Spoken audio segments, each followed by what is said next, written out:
Stranger Things and Witches Part 3. I want to say down the rabbit hole, but maybe I should be saying down the witch's road.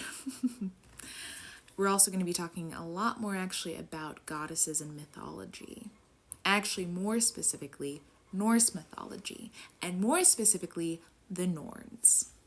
Quickly, I watched the finale, muted, to The Dark Side of the Moon looped 3 times, and Life of a Showgirl, and that's where I realized that Elle, Kali, and Max were mirroring witches. And it made me think of the Scottish play. I looked into the influences of the 3 witches in the Scottish play, and one of those influences are the Norns. Now, a lot of people confuse the Norns with the Fates of Greek mythology, but the Norns are something else. While the Fates of Greek mythology are known for weaving the fates of men, the Norns are known for carving the fates of men. And they are located under this tree, Yggdrasil. I probably said it wrong. The world tree. And they live at a well, protecting the roots of the tree, carving runes into the tree. What's interesting is that translations change a lot about meaning.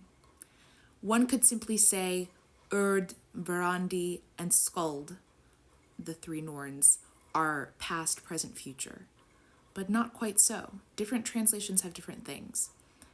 Some say that one of them is what's becoming, what ought to be, and what has been.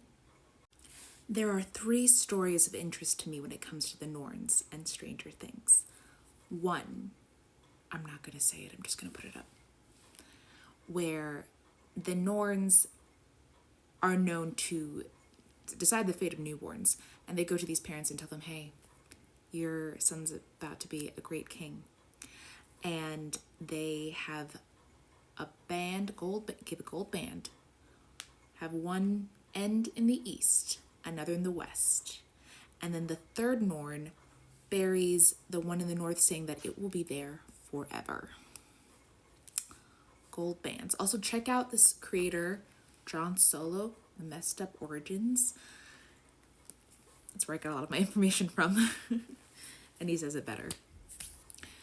The next story is about a former dwarf who is cursed by a cruel Norn, because there are other Norns. These are the 3 main Norns, but there are other Norns.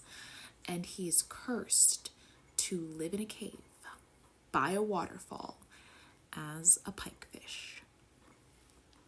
The third story is about 12 Valkyries, and one of the Norns, Skuld, goes to the Valkyries to determine which one of them will die. Not much is said of the Norns. It is known that the gods themselves are afraid of them because they cannot go against fate. Another tale. Odin, the great god Odin, hangs himself from the world tree in order to be able to have sight and abilities beyond his current existence. Stabs himself with his own spear and hangs himself from a tree. Sacrifices himself, commits suicide, in order to be able, one of the abilities, to bring back the dead. Also to be able to see what ought to be. These abilities are gained from looking at the ruins carved in the tree, and only the Norns can see them. But Odin does all this so that he can be able to do so much more. Now, before I even get to Stranger Things, let's look at Sadie Sink real quick. Sadie Sink was in the movie Odessa, which is heavily influenced by Greek and Norse mythology. In the movie, she is known as the 7th son. There is a prophecy that there was a burning tree, and her father's fathers, generations we're told that this guitar was carved from the wood of that tree, that burning tree. And a blind being told them that the seventh son would help save the world. Look at this guitar. This tree is very similar to the tree I just showed you, Yggdrasil.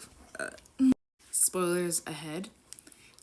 In the end of the movie, the 11th hour, she's tasked to sing a song to save the love of her life. The power of 3 against a god. The Norns are tasked with getting water from the well, getting clay to patch up the scratches on the tree that are made by a dragon. This well is also where the gods gather to discuss justice. Poetica states that Yggdrasil endures more pain than any man can imagine. Pain tree, anyone? It is undeniable that Norse mythology has impacted the storytelling. Now we have to figure out what it means. And also D&D is impacted by so many world mythologies. Hinduism, Greek mythology, Norse mythology.